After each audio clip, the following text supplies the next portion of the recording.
Hello everyone, welcome to our channel. In this video, we will study about characteristics of particles of matter and classification of matter on the basis of physical properties.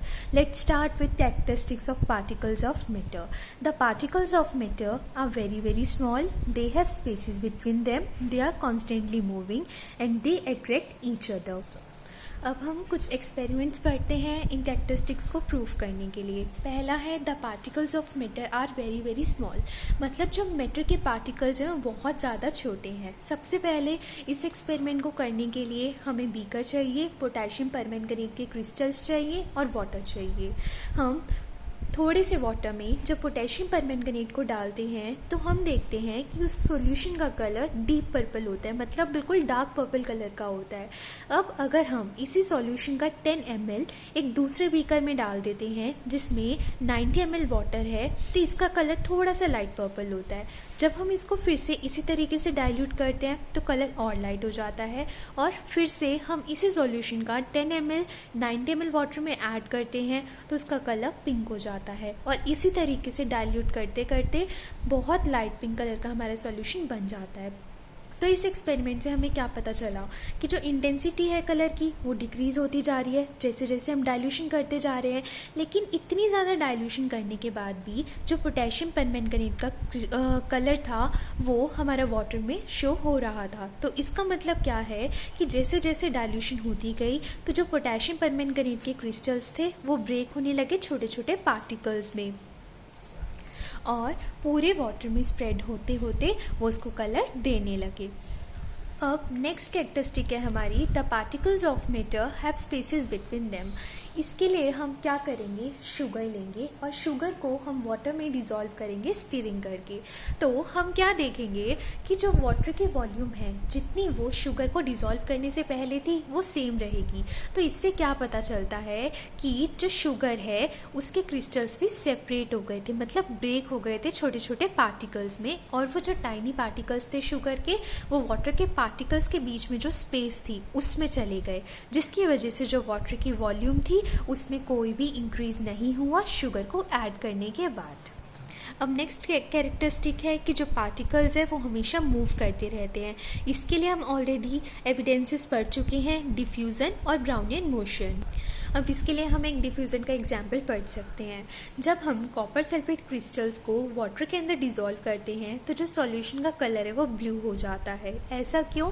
क्योंकि जो CuSO4 है, मतलब जो copper sulphate है और जो water है, दोनों के पार्टिकल्स ही मोशन में रहते हैं और जब ये पार्टिकल्स मूव करते हैं तो ये एक दूसरे से कोलाइड हो जाते हैं, मतलब टकराते हैं और कोलिजन की वजह से वो सभी डायरेक्शंस में स्प्रेड हो जाते हैं और जो हमारा वाटर पहले कलरलेस था अब हमें उसका कलर क्या दिखाई देता है, ब्लू। क्यों? क्योंकि जो वाटर के पार्टिकल्स हैं और जो कॉपर सल्फेट के पार्टिकल्स हैं वो दोनों आपस में मिक्स हो गए हैं। अगर इसी एक्सपेरिमेंट में हम हॉट वाटर का यूज़ करते हैं तो हम देखते हैं कि जो ब्लू कलर है वाटर का वो बहुत ज़्यादा जल्दी हो रहा है। ऐसा क्यों? क्योंकि जैसे ही हम हीट करते हैं तो हीट करने से टेम्परेचर बढ़ जाता है और उसकी वजह से जो पार्टिकल्स हैं वाटर के और कॉपर सल्फेट के, उनकी जो काइनेटिक एनर्जी है वो बढ़ जाती है और वो फास्ट मूव करते हैं और फास्टर मूवमेंट्स की वजह से वो दोनों जल्दी मिक्स हो जाते हैं। अब नेक्स्ट है कि जो मैटर के पार्टिकल्स हैं वो एक दूसरे को अट्रैक्ट करते हैं। इसके लिए हम क्या करेंगे, एक चॉक का पीस लेंगे, आइस की क्यूब और आयरन नील को लेंगे। अब हैमर की मदद से जब हम इनको ब्रेक करके देखेंगे तो जो चॉक का पीस है वो ईजिली ब्रेक हो जाएगा, जबकि जो आइस क्यूब का है उसको थोड़ी सी ज़्यादा फोर्स की ज़रूरत पड़ेगी। और अगर हम आयरन नील को ब्रेक करके देखेंगे तो अगर हम चाहे कितनी भी ज़्यादा फोर्स लगाएं वो ब्रेक नहीं होगा, लेकिन बहुत ज़्यादा फोर्स लगाने पर भी वो बेंड हो जाएगी। तो इस एक्टिविटी से क्या पता चला कि जो फोर्स ऑफ अट्रैक्शन है वो आइस में ज़्यादा थी, चॉक में सबसे कम थी और आयरन नील में बहुत ही ज़्यादा थी, नहीं टूटेगी। अब एक और हम एक्सपेरिमेंट कर सकते हैं। हम अपने हैंड को मूव करके देखते हैं एयर, वाटर और plank of would say move करके देखेंगे तो एयर के थ्रू हमारा हैंड हम इजीली मूव कर सकते हैं। ऐसा क्यों?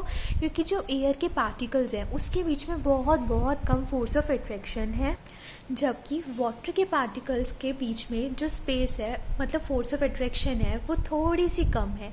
तो इसलिए हम वाटर से भी अपना हैंड मूव कर सकते हैं, जबकि जो प्लैंक ऑफ वुड है उससे अपना हैंड मूव करना इम्पॉसिबल है। ऐसा क्यों? क्योंकि उसके पार्टिकल्स के बीच में जो फोर्स ऑफ अट्रैक्शन है वो बहुत ही ज़्यादा है। तो इतनी ज़्यादा फोर्स ऑफ अट्रैक्शन होने की वजह से जो पार्टिकल्स हैं उनके बीच में जो स्पेस है वो बहुत कम है, वो क्लोजली पैक्ड है। तो इसलिए हम अपना हैंड मूव नहीं कर पाएंगे। अब कुछ टर्म्स है जिसके बारे में हमें पता होना चाहिए क्लासिफिकेशन पढ़ने से पहले। पहला है रिजिड। रिजिड का मतलब क्या होता है? अनबेंडिंग और इनफ्लेक्सिबल, मतलब जो चीज़ बेंड ना कर सके। जो सॉलिड्स है वो रिजिड होते हैं। नेक्स्ट है फ्लूइड। फ्लूइड का मतलब है एक ऐसा मटेरियल जो इजीली फ्लो कर सके और उसको एक कंटेनर की ज़रूरत होती है रखने के लिए। जो लिक्विड्स और गैसेस हैं ये फ्लूइड्स होते हैं, और जो गैसेस है ये हाईएस्ट फ्लूइडिटी शो करते हैं। ऐसा क्यों? क्योंकि जो गैसेस के पार्टिकल्स हैं इनके बीच में जो स्पेस है वो बहुत ही ज़्यादा है, जिस वजह से वो इजीली मूव कर सकते हैं। एंड लास्ट है काइनेटिक एनर्जी। काइनेटिक एनर्जी का मतलब क्या है? The energy possessed by any object due to its motion. मतलब अगर कोई भी मूविंग ऑब्जेक्ट है तो उसके पास जो एनर्जी होती है उसे हम बोलते हैं काइनेटिक एनर्जी। अब हमारा आज का नेक्स्ट टॉपिक है classification of matter on the basis of physical states, that is solids, liquids and gases. First, according to the kinetic theory of matter, the particles of matter are in continuous motion and possess kinetic energy. इसका मतलब क्या है कि जो kinetic theory है हमारी matter की वो कहती है कि जो पार्टिकल्स हैं मैटर के वो हमेशा मूव करते रहते हैं और उनके पास काइनेटिक एनर्जी होती है, और इन्हीं पार्टिकल्स के बीच में कुछ फोर्स ऑफ अट्रैक्शन भी होती है जिसको हम क्या बोलते हैं? Inter particle force. अब सेकंड पॉइंट क्या है कि जितना ज़्यादा डिस्टेंस होता है पार्टिकल्स के बीच में उतनी ही कम फोर्स ऑफ अट्रैक्शन होती है, और अगर फोर्स ऑफ अट्रैक्शन कम है तो इसका मतलब पार्टिकल्स इजीली मूव कर सकते हैं, और जितनी ज़्यादा मूवमेंट, जितनी ज़्यादा मोशन होगी उतनी ही ज़्यादा काइनेटिक एनर्जी होगी। अब नेक्स्ट क्या है? काइनेटिक एनर्जी जो पार्टिकल की है वो टेम्परेचर के ऊपर डिपेंड करती है। इसका मतलब जो काइनेटिक एनर्जी है वो डायरेक्टली प्रोपोर्शनल है टेम्परेचर के।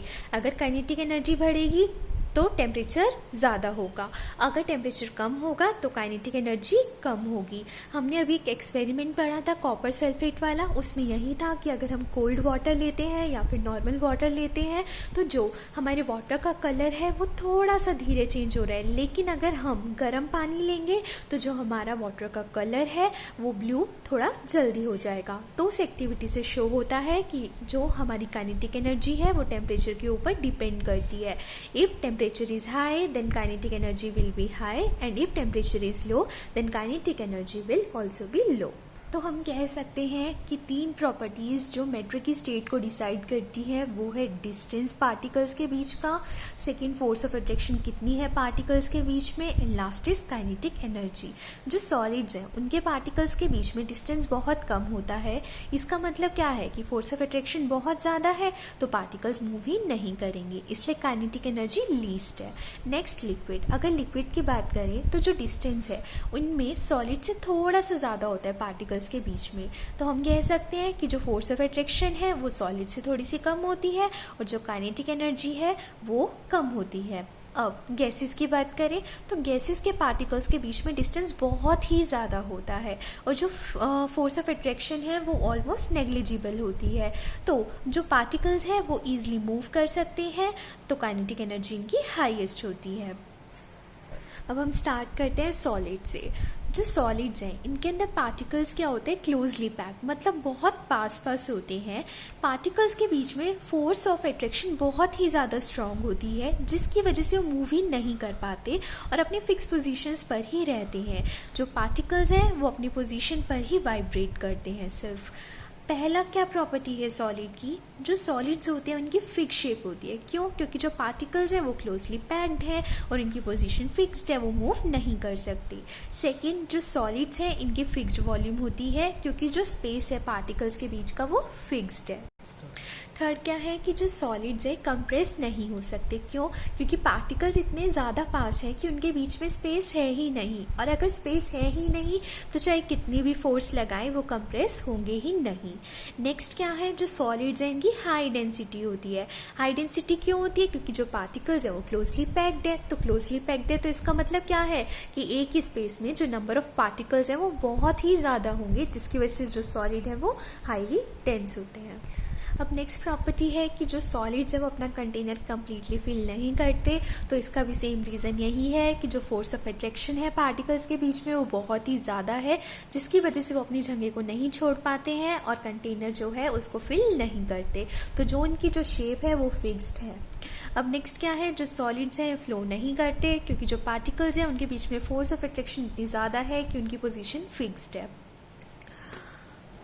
अब हम कुछ क्वेश्चंस देखते हैं, जैसे कि पहला है एक रबर बैंड। वो अपनी शेप बदल लेती है स्ट्रेच करने पर भी, लेकिन हम उसको फिर भी सॉलिड बोलते हैं। ऐसा क्यों? क्योंकि अगर हम रबर बैंड को स्ट्रेच करते हैं, मतलब जिस टाइम पर उसमें फोर्स लग रही है तभी रबर बैंड की शेप चेंज होती है, लेकिन जैसे ही हम फोर्स को रिमूव कर देते हैं तो रबर बैंड की जो शेप है वो ओरिजिनल हो जाती है, मतलब पहले ही जैसी हो जाती है। अगर हम बहुत ही ज़्यादा फोर्स लगाएंगे तो जो रबर बैंड है वो ब्रेक हो जाएगी। अब नेक्स्ट क्या है, एक स्पॉन्ज है वो ईजिली कंप्रेस हो जाता है, लेकिन हम उसको फिर भी सॉलिड बोलते हैं। अब हमने अभी भी पढ़ा था कि जो सॉलिड्स है वो तो कंप्रेस हो ही नहीं सकते, पर ऐसा क्यों है कि हम स्पॉन्ज को भी बोलते हैं सॉलिड? तो इसका रीज़न ये है कि जो स्पॉन्ज है उसके अंदर माइन्यूट पोर्स होते हैं, मतलब छोटे छोटे से होल्स होते हैं जिसके अंदर एयर प्रेजेंट होती है। तो जब हम स्पॉन्ज को प्रेस करते हैं तो उस टाइम पे जो एयर होती है वो होल से बाहर निकल जाती है, जिसकी वजह से वो हाईली कंप्रेसिबल होते हैं। अब नेक्स्ट स्टेट है लिक्विड्स। जो लिक्विड्स हैं इसके अंदर जो पार्टिकल्स हैं थोड़े थोड़े से लूजली पैक्ड होते हैं। क्यों? क्योंकि इनके बीच में जो फोर्स ऑफ अट्रैक्शन है वो थोड़ी सी कम होती है एज कम्पेयर टू सॉलिड्स। तो जो पार्टिकल्स फोर्स ऑफ अट्रैक्शन अपनी शो करते हैं वो इतनी स्ट्रांग नहीं होती कि वो पार्टिकल्स को फिक्स पोजीशन पर रख सके। तो इसका मतलब लिक्विड्स मूव कर सकते हैं, वो फ्लो कर सकते हैं। अब पहली प्रॉपर्टी क्या है, जो लिक्विड है उसकी फिक्स शेप नहीं होती। ऐसा क्यों? क्योंकि जो पार्टिकल्स हैं लिक्विड के वो फिक्स नहीं है, उनके बीच में फोर्स ऑफ अट्रैक्शन कम है। अब नेक्स्ट क्या है, जो लिक्विड्स है उनकी फिक्स्ड वॉल्यूम होती है। ऐसा क्यों? क्योंकि जो स्पेस है पार्टिकल्स के बीच की वो फिक्स्ड है किसी भी टेम्परेचर पर। जैसे कि अगर हम रूम टेम्परेचर पे बात करें तो जो स्पेस है वो फिक्स्ड रहेगी, लेकिन जैसे ही टेम्परेचर का चेंज आएगा तो उस टाइम पे जो उनकी स्पेस है वो बदल जाएगी। तो इसलिए हमने यहाँ पे बोला है कि जो लिक्विड्स की फिक्स्ड वॉल्यूम है वो एक पर्टिकुलर टेम्परेचर पर होती है। अब नेक्स्ट क्या है, जो लिक्विड्स हैं इनकी हाई डेंसिटी होती है। सेम रीजन वही, क्योंकि जो लिक्विड के पार्टिकल्स हैं इनके बीच में फोर्स ऑफ अट्रैक्शन थोड़ी सी कम है एज कम्पेयर टू सॉलिड्स। अब नेक्स्ट क्या है, जो लिक्विड्स हैं इनको कंप्रेस ज्यादा नहीं कर सकते। क्यों? क्योंकि पार्टिकल्स के बीच में स्पेस तो है लेकिन इतनी ज्यादा नहीं है, तो हम उनके ऊपर फोर्स लगा सकते हैं। अब नेक्स्ट क्या है, जो लिक्विड है वो अपना कंटेनर कंप्लीटली फिल नहीं करते। इसका रीजन क्या है कि जो पार्टिकल्स हैं लिक्विड के वो अपने कंटेनर को कंप्लीटली फिल कर पाते हैं, लेकिन पूरा नहीं कर पाते, क्योंकि जो फोर्स ऑफ अट्रैक्शन है वो थोड़ी सी है, जिसकी वजह से थोड़ा थोड़ा वो उनके बीच में गैप रह जाता है, जिसकी वजह से कंटेनर कंप्लीटली फिल नहीं होता। एंड 6 पॉइंट है कि जो लिक्विड्स हैं ये इजीली फ्लो कर पाते हैं, क्योंकि जो पार्टिकल्स हैं वो एक दूसरे के ऊपर स्लाइड कर सकते हैं, क्योंकि जो फोर्सेस हैं वो इतनी नहीं है कि वो जो पार्टिकल्स हैं उनको उनके फिक्स पोजीशन पर ही रखेगी। तो उनके पास इतनी काइनेटिक एनर्जी होती है कि वो फ्लो कर सकते हैं। अब लास्ट स्टेट है गैसेस। जो गैसेस हैं इनके बीच में पार्टिकल्स जो हैं बहुत ही ज़्यादा स्पेस होती है, और जो फोर्स ऑफ अट्रैक्शन है वो ऑलमोस्ट नेग्लिजिबल होती है, मतलब ना के बराबर होती है। तो जो पार्टिकल्स हैं वो किसी भी डायरेक्शन में कहीं पे भी मूव कर सकते हैं। पहला क्या है इनकी प्रॉपर्टी कि जो गैस है इनकी फिक्स शेप नहीं होती। क्यों? क्योंकि जो पार्टिकल्स हैं उनकी पोजीशंस फिक्स्ड है ही नहीं, तो वो किसी भी डायरेक्शन में कहीं पे भी मूव करेंगे। अब नेक्स्ट क्या है, जो गैस है इसकी जो फिक्स्ड वॉल्यूम है वो नहीं होती। ऐसा क्यों? क्योंकि जो पार्टिकल्स के बीच का स्पेस है वो फिक्स्ड है ही नहीं, तो वो किसी भी डायरेक्शन में मूव कर सकते हैं, और जिस भी कंटेनर में हम उनको स्टोर करेंगे वो उसी कंटेनर की शेप और वॉल्यूम ले लेंगे। नेक्स्ट प्रॉपर्टी है कि जो गैसेस हैं इनको हम इजीली कंप्रेस कर सकते हैं। जो गैसेज हैं वो ईजिली कंप्रेस हो पाती हैं क्योंकि जो पार्टिकल्स हैं वो बहुत ही ज़्यादा दूर दूर होते हैं। तो अगर हम उनके ऊपर फोर्स लगाएंगे तो वो ईजिली कंप्रेस हो जाएंगे क्योंकि जो स्पेस है पार्टिकल्स के बीच का वो रिड्यूस हो जाएगा। अब नेक्स्ट प्रॉपर्टी है कि जो गैसेज हैं इनकी डेंसिटी बहुत ही कम होती है। क्यों? क्योंकि जो पार्टिकल्स हैं वो बहुत ही ज़्यादा दूर दूर होते हैं। फिफ्थ प्रॉपर्टी है कि जो गैस है वो अपना कंटेनर कंप्लीटली फिल करते हैं क्योंकि पार्टिकल्स के बीच में स्पेस इतना ज़्यादा है, फोर्स ऑफ अट्रैक्शन इतनी कम है, तो वो बहुत ही ज़्यादा मोशन शो करते हैं। क्योंकि उनकी काइनेटिक एनर्जी इतनी ज़्यादा हो जाती है मोशन की वजह से, तो वो किसी भी डायरेक्शन में फ्रीली मूव कर सकते हैं। और लास्ट प्रॉपर्टी है गैसेस की कि वो ईजिली फ्लो कर सकते हैं क्योंकि जो पार्टिकल्स हैं वो किसी भी डायरेक्शन में कभी भी मूव कर सकते हैं due to large spaces between them and less force of attraction. आज के लिए इतना ही, बाकी नेक्स्ट वीडियो में हम कंटिन्यू करेंगे चैप्टर को। Thank you.